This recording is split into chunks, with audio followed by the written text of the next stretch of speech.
Liberty can only be found in submission to God. There's no such thing as free will. Even God's will is limited by his righteousness in that he cannot deny himself. Now, at any given time, we operate under liberty, license, or ability. It is when we operate at the limits of our ability that we think we are exercising free will, as when Adam chose to disobey God. Now, knowledge reveals to us the who, what, where, why, how, and to what extent of our ability.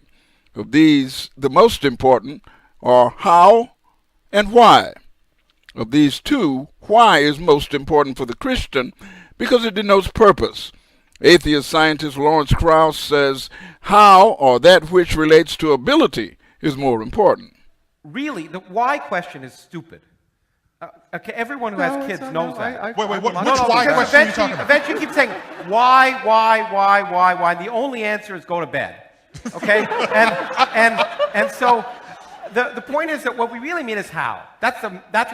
When we say why, what we really mean is how. Hi, I'm Elder Norman Sweet, and we're looking at liberty as we rightly divide the word of truth in a biblical minute. I was in my small apartment with a few guys and we were getting high. Then all of a sudden, a battering ram went through my door, guns were drawn, and I was in deep trouble. I came face to face with my destructive life when I was sitting across a piece of glass from my mother because I was arrested for robbing her parents.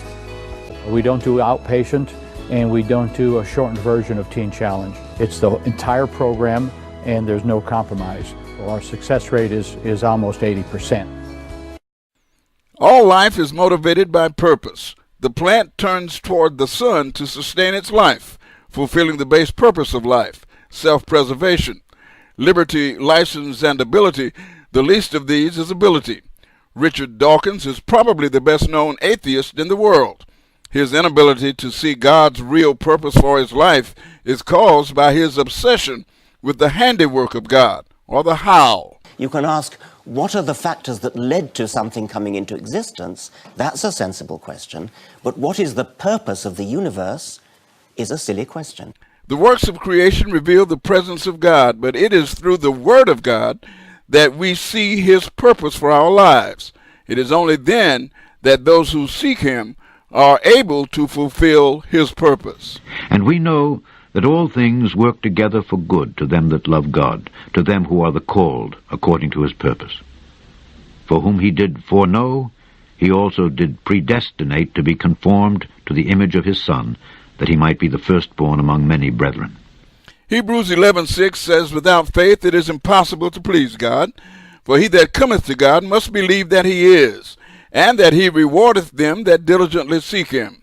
His reward comes about by the fulfillment of his purpose for our lives. I'm Elder Sweet. Join me next time as once again we rightly divide the word of truth in a biblical minute.